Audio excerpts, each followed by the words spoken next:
ओम जी ओम, नमस्ते, प्रणाम। दोस्तों, आज हम एक कंप्लीट पैकेज लेके आ रहे हैं कोरोना वायरस से लड़ने के लिए, अपनी इम्यूनिटी को मजबूत करने के लिए। आज हम एक कंप्लीट प्राणायामों का पैकेज आपको बतलाने वाले हैं। आप पहले से भी प्राणायाम करते आ रहे होंगे, तो इसके माध्यम से आप अपने क्रम को और अच्छे से सुधार सकते हैं। और दोस्तों, आप सभी जानते ही हैं कि एक कोरोना वायरस के कारण आज संपूर्ण विश्व की परिस्थितियां बदल चुकी हैं और कहीं ना कहीं इन परिस्थितियों का प्रभाव हम सभी पर भी पड़ रहा है, दिख रहा है। तो आइए योग के द्वारा इन परिस्थितियों को अपने अनुकूल बनाएं एवं अपनी मन स्थिति को बदलें एवं आंतरिक शक्तियों का जागरण करें। प्राणायामों के इस कंप्लीट पैकेज से संपूर्ण तंत्र का संतुलन बन जाएगा, क्योंकि असंतुलन का नाम ही रोग है। हमारे महान ऋषियों ने प्राणायामों की विभिन्न विधियां शास्त्रों में बतलाई हैं, इसलिए अपने दैनिक अभ्यास क्रम में कोई कितना ही चाहे फिर भी सभी प्राणायामों का अभ्यास नहीं कर सकता। इसी बात को ध्यान में रखकर आज हम आपके लिए प्राणायामों का कंप्लीट पैकेज लाए हैं। तो आइए प्रारंभ करते हैं सर्वप्रथम परमपिता परमेश्वर के मुख्य नाम ओम के जाप के साथ।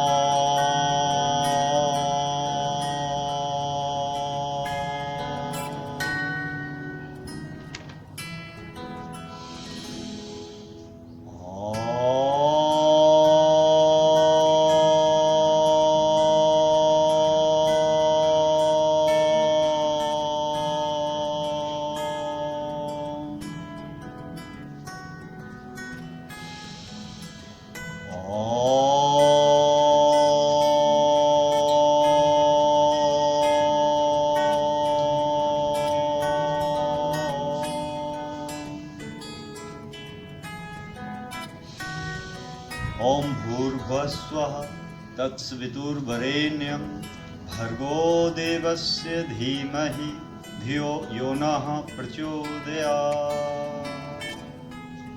ओम शांति शांति शांति।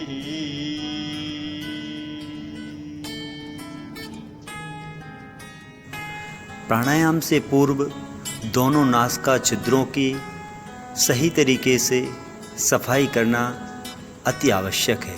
पहले बाईं नासिका की सफाई,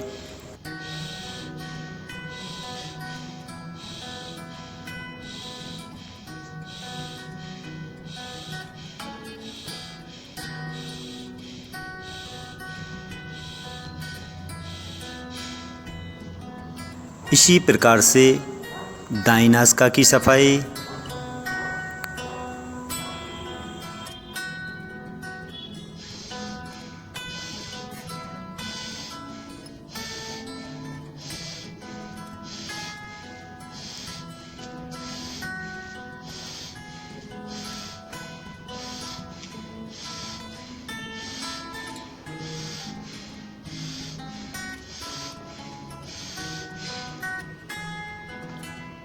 दोनों नासिका छिद्रों की सफाई के पश्चात अब हम कपालभाति प्राणायाम के माध्यम से पाचन संस्थान के, फेफड़ों के, हृदय के, श्वास नली के सभी विषाक्त तत्वों को बाहर निकालते हैं, संपूर्ण तंत्र की सफाई करते हैं। कपालभाति प्राणायाम। रीढ़ की हड्डी सीधी, गर्दन सीधी, चेहरा सामने की ओर, चेहरे पर प्रसन्नता, आंखें बंद, दोनों हाथ ध्यान मुद्रा में, घुटनों के ऊपर, किसी भी सरल आसन में, पद्मासन, सिद्धासन, स्वास्तिकासन, जिसमें आप लंबे समय तक बैठ सकें उस आसन में बैठ जाना है और स्वाभाविक श्वासों को लेते रहना है। शक्ति के साथ, सक्रियता के साथ श्वासों को छोड़ते रहना है। इस प्रकार से पेट के बार बार आकुंचन और प्रसारण से मूलाधार स्वादिष्ठान एवं मणिपुर चक्रों का जागरण होता है। कपालभाति को नियमित रूप से करने से अमाशय, अग्नाशय, यकृत, प्लीहा, आंत, प्रोस्टेट एवं किडनी के रोगों में विशेष लाभ प्राप्त होता है। श्वासों को छोड़ने का क्रम 1 सेकंड में एक बार, और जिनके शरीर में शक्ति है, जो युवा हैं, वह 1 सेकंड में 2 बार रख सकते हैं। हृदय रोग एवं उच्च रक्तचाप की स्थिति में इस क्रिया को धीमी गति से करें।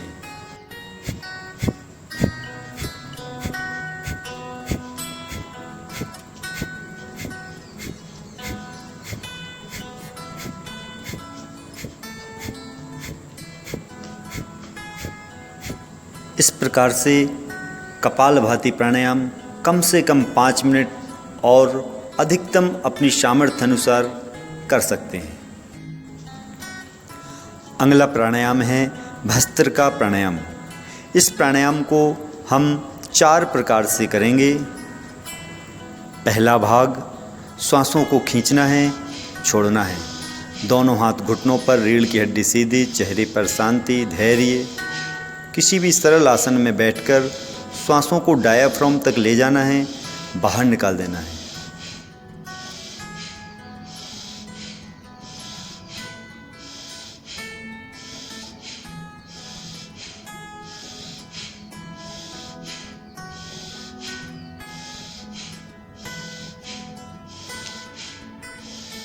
श्वासों को खींचना है, छोड़ना है, खींचना है, छोड़ना है। श्वासों को खींचते समय यही भाव कि मैं दिव्य शक्तियों से ओतप्रोत हो रहा हूँ। प्राण और मन में स्थिरता आ रही है, कुंडलिनी ऊर्ध्वगामी हो रही है। इस प्रकार के भाव भस्त्रिका प्राणायाम करते समय लाते रहना है। भस्त्रिका प्राणायाम करते समय सावधानी यही रखनी है कि जिनको उच्च रक्तचाप है या हृदय रोग है, उनको अत्यंत धीमी गति के साथ इस प्राणायाम को करना है। अब हम करेंगे भस्त्रिका प्राणायाम का दूसरा प्रकार, भाग 2। इस प्रकार से दोनों हाथों को ऊपर उठाकर छाती के समानांतर रखेंगे एवं श्वास खींचते हुए दोनों हाथों को ऊपर ले जाना है, श्वास छोड़ते हुए नीचे लाना है। विशेष महत्व श्वासों का है। केवल हाथों को ऊपर या नीचे नहीं करना है, दोनों हाथों के साथ श्वासों का संतुलन बनाना है। श्वास खींचते हुए हाथ ऊपर, श्वास छोड़ते हुए हाथ नीचे। इस प्रकार से निरंतर अभ्यास के द्वारा श्वास नली और सूक्ष्म श्वसनकाओं के विषाक्त तत्व बाहर निकल जाते हैं। अब हम करेंगे भस्त्रिका प्राणायाम का तीसरा भाग। इसमें भी दोनों हाथों को ऊपर उठाएंगे, आपस में मिलाते हुए दोनों हाथों को छाती के समानांतर लाना है एवं श्वासों को खींचते हुए दोनों हाथों को साइड में ले जाना है और श्वास छोड़ते हुए सामने लाना है। श्वासों को खींचना है, छोड़ना है, खींचना है, छोड़ना है। विशेष ध्यान श्वासों पर ही देना है। श्वासों को खींचते हुए दोनों हाथ साइड में पार्श्व भाग में ले जाएंगे, श्वास छोड़ते हुए सामने लाना है।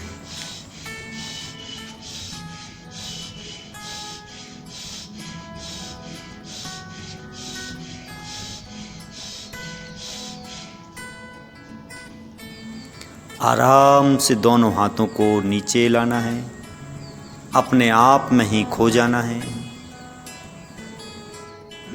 आइए अब करते हैं भस्त्रिका प्राणायाम का अंतिम और चौथा भाग। इसमें दोनों हाथ जमीन के, भूमि के समानांतर सामने की ओर। अब श्वासों को खींचते हुए दोनों हाथ सिर के बाजू से पीछे ले जाएंगे और श्वास छोड़ते हुए सामने की ओर लाएंगे। संपूर्ण मेरुदंड पर जर्क पड़ता है एवं समस्त चक्रों का इस अभ्यास से जागरण होता है। युवाओं के लिए एवं जिनके शरीर में शक्ति है, उनके लिए यह अत्यंत लाभकारी अभ्यास है। इस प्रकार से जो व्यक्ति भस्त्रिका प्राणायाम के इन चारों भागों को करेगा वह सर्दी, जुकाम, एलर्जी, श्वास रोग, दमा, नज़ला, साइनस, समस्त कफ रोगों से दूर हो जाएगा। उसके फेफड़े सबल बनेंगे, संपूर्ण श्वसन तंत्र स्वस्थ हो जाएगा एवं गजब की स्टेमिना उसके अंदर आ जाएगी। इन 4 प्रकार से यदि भस्त्रिका प्राणायाम को 2-2 मिनट भी किया जाए तो 8 मिनट होते हैं। जो व्यक्ति 8 मिनट इन भस्त्रिका प्राणायामों को करेगा वह कई किलोमीटर दौड़ने का लाभ एक ही स्थान पर बैठकर प्राप्त कर सकता है। बस ये ध्यान रखें कि प्रसन्नता के साथ करना है, धैर्य के साथ करना है, निरंतरता के साथ करना है। दोनों हथेलियों को आपस में रगड़ें। हथेलियों को गर्म होने के बाद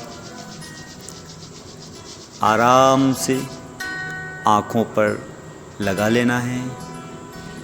धीरे धीरे हथेलियों के अंदर आँखों को खोलें, हथेलियों को हटा दें।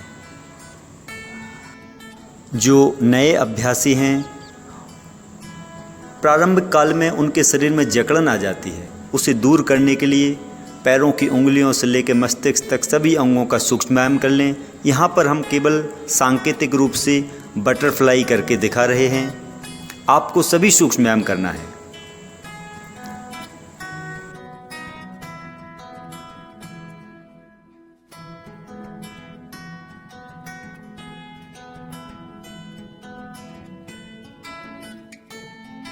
सरल सूक्ष्म योगिक क्रियाओं के पश्चात अंतरंग योग में नाड़ी शोधन प्राणायाम करेंगे। यह प्राणायाम 72,000 नाड़ियों का शोधन कर समस्त अंतःस्रावी ग्रंथियों को सक्रिय करता है। किसी भी सरल आसन में बैठ जाएं। बायां हाथ ध्यान मुद्रा में घुटने के ऊपर रहेगा। दाएं हाथ के अंगूठे से दाईं नासिका को बंद कर लेना है। बाईं नासिका से श्वासों को खींचना है, यथासंभव रोकना है, धीरे धीरे दाईं नासिका से बाहर छोड़ देना है। फिर दाईं नासिका से श्वासों को खींचना है, यथासंभव रोकना है और धीरे धीरे बाईं नासिका से श्वासों को बाहर छोड़ देना है। इस प्रकार से यह नाड़ी शोधन प्राणायाम का एक चक्र हुआ। इसी प्रकार से आपको निरंतर कम से कम 5 मिनट और अधिकतम अपनी सामर्थ्य अनुसार इस प्राणायाम को करना है। योग की भाषा में बाईं नासिका से श्वासों को खींचना पूरक, अंदर रोक कर रखना अंतःकुंभक एवं दाईं नासिका से बाहर निकाल देना रेचक। इसी प्रकार से फिर दाईं नासिका से श्वासों को खींचना पूरक, अंदर श्वासों को रोकना अंतःकुंभक एवं बाईं नासिका से श्वासों को निकाल देना रेचक। इस प्रकार से इन 3 क्रियाओं में यह हमारा नाड़ी शोधन प्राणायाम संपन्न होता है। योग में नाड़ी शुद्धि का विशेष महत्व है। यदि नाड़ियाँ मल से भरी हुई हैं तो प्राणवायु का नाड़ियों में प्रवेश संभव नहीं हो सकता। जब शरीरस्थ 72,000 से अधिक नाड़ियाँ मल रहित होंगी तभी योग साधक को प्राणायाम से विशेष लाभ प्राप्त होगा। नाड़ी शुद्धि प्राणायाम के नियमित अभ्यास से संपूर्ण नाड़ी तंत्र, अंतःस्रावी ग्रंथियों सहित शरीर के सभी चक्रों का संतुलन बन जाता है, क्योंकि असंतुलन का नाम ही रोग है। शरीर की प्रतिरोधक क्षमता को बढ़ाता है, तनाव, घबराहट, सभी प्रकार के मानसिक रोगों का शमन करता है एवं समस्त वात रोग, धातु रोग, सर्दी, जुकाम, साइनस आदि रोगों में लाभकारी है। वात, पित्त, कफ रूपी त्रिदोषों को सम करता है, जिससे शरीर का तापमान नियंत्रित रहता है। इस प्राणायाम का निरंतर अभ्यास करने से योगाभ्यासी आनंद, उत्साह, निर्भयता एवं दिव्य संकल्पों से ओतप्रोत हो जाता है। परिणाम स्वरूप शारीरिक, मानसिक व आध्यात्मिक लाभों को प्राप्त करता है। सावधानी में हृदय रोगी, उच्च उच्च रक्तचाप के रोगी कुंभक ना करें, केवल अनुलोम विलोम की तरह श्वासों को खींचें और छोड़ें, श्वासों को खींचें और छोड़ें। एक लय में श्वासों को खींचना है, छोड़ना है, लयबद्ध तरीके से। नाड़ी शोधन प्राणायाम करने से हम अपने मूल स्वरूप में अवस्थित हो जाते हैं। आइए अब हम करते हैं बाह्य प्राणायाम। श्वासों को खींचें एवं पूरी तरह से बाहर निकाल दें। जालंधर बंद लगाएं, गर्दन को झुका दें, मूल बंद लगाएं, नीचे से गुदा भाग को शुक्र के ऊपर की ओर खींचें एवं पेट को अंदर ले जाएं, उड्डयन बंद लगाएं। यथासंभव श्वासों को बाहर रोकें, फिर धीरे धीरे श्वासों को खींचते हुए बंधों को भी खोल दें। इसी प्रकार से पुनः श्वासों को खींचें और पूरी तरह से श्वासों को बाहर छोड़ दें। बाहर छोड़ने के पश्चात ठुड्डी को कंठ के पास स्थापित कर दें। मूल बंद को लगाएं, गुदा भाग को सुकोड़ते हुए ऊर्जा को ऊपर की ओर खींचें। उड्डयन बंद लगाएं, पेट को अंदर खींच कर रखें, यथासंभव रोक कर रखें श्वासों को। फिर धीरे धीरे श्वासों को खींचें, बंधों को भी खोल दें। इस प्रकार से आपको बाह्य प्राणायाम कम से कम 5 बार, अधिकतम अपनी सामर्थ्य अनुसार 11 बार, 21 बार कर सकते हैं। बाह्य प्राणायाम के अभ्यास से समस्त धातु दोष नष्ट हो जाते हैं एवं शरीर की आंतरिक शक्ति का जागरण होता है। तो दोस्तों, इस प्रकार से प्राणायामों के नियमित अभ्यास से श्वास प्रश्वास की गति नियंत्रित हो जाती है, और जब श्वास प्रश्वास की गति नियंत्रित होती है तो हमारे अंदर धारणा की शक्ति आ जाती है। धारणा सुचा योगता मनसा। आइए अब हम करते हैं नासिकाग्र दृष्टि मुद्रा, क्योंकि धारणा की सिद्धि में मुद्राओं का विशेष महत्व है। किसी भी सरल सहज आसन में बैठ जाना है। दोनों हथेलियों को ध्यान मुद्रा में घुटनों पर रखें। मेरुदंड को सीधा, गर्दन सीधी, चेहरा सामने की ओर। पलकों को थोड़ा सा ऊपर उठाते हुए नासिका के अग्रभाग पर दृष्टि को एकाग्र रखना है। जब तक दृष्टि की एकाग्रता नासिका के अग्रभाग पर बनाए रखना है, तब तक कि आँखों में आंसू ना आ जाएं। शुरुआत में कम समय का अभ्यास होगा, धीरे धीरे अभ्यास आपका बढ़ता चला जाएगा। देश बंधस चित्तस्य धारणा, अर्थात चित्त का नासिका के अग्रभाग पर ठहराना, लंबे समय तक ठहराना, यही धारणा है। और इसी धारणा से अंतरंग योग का प्रारंभ होता है। आइए अब भ्रामरी प्राणायाम के माध्यम से उस परमपिता परमेश्वर की चेतना से जुड़ जाते हैं, उस ईश्वरीय सत्ता से तन्मय हो जाते हैं, तदाकार हो जाते हैं। पहली उंगली माथे पर, एक उंगली नासिका के मूल में, एक उंगली नासिका के अग्रभाग पर, एक उंगली होंठों के पास रखें। श्वासों को खींचें और भौरे की गुंजन के समान ध्वनि निकालते हुए श्वासों को बाहर निकाल दें। अब हमारे चित्त की वृत्तियाँ स्थिर हो चुकी हैं, रुक चुकी हैं। जिस प्रकार से तालाब के पानी में लहरें उठती हैं और हमारा चेहरा साफ दिखाई नहीं देता है, और जब तालाब का पानी शांत हो जाता है, लहरें तरंगें रुक जाती हैं, तो उसी तालाब में हमारा चेहरा स्पष्ट दिखाई देता है। उसी प्रकार से ध्यान के द्वारा हमारी समस्त वृत्तियाँ रुक जाती हैं और हमें अपना मूल स्वरूप दिखाई देने लगता है। हम अंतरंग होने लगते हैं। हमें अपने अंदर का आनंद अनुभव में आने लगता है। इस प्रकार से चित्त को जहाँ लगाया जाए उसी में वृत्ति का एक तार चलना ध्यान कहलाता है। तत्र प्रत्येकतांता ध्यानम तदा दृष्टो स्वरूपे अवस्थानम।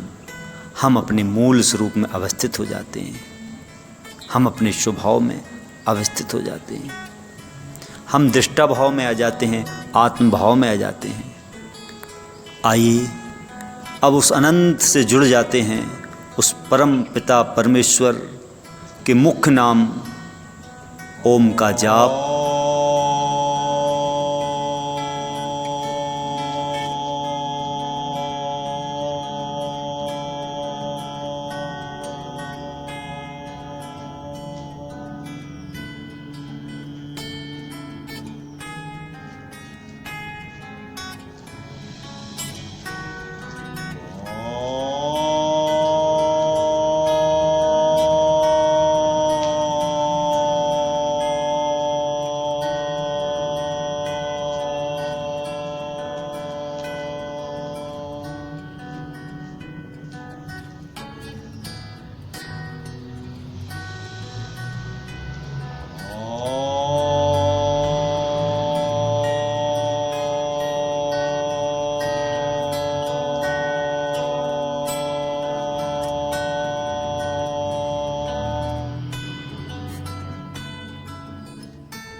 ओम सर्वे भवन्तु सुखिनः, सर्वे सन्तु निरामयाः, सर्वे भद्राणि पश्यन्तु, मा कश्चित् दुःखभाग् भवेत्। ओम शांति शांति शांति।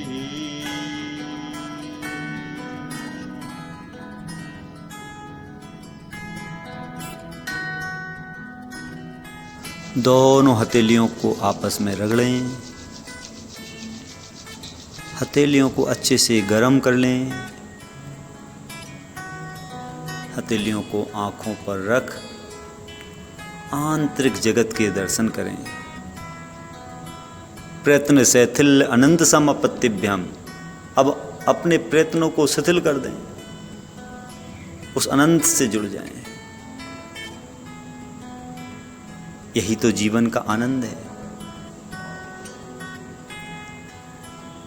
हथेलियों के अंदर आराम से आँखों को धीरे धीरे खोल लेना है और धीरे धीरे हथेलियों को हटा देना है।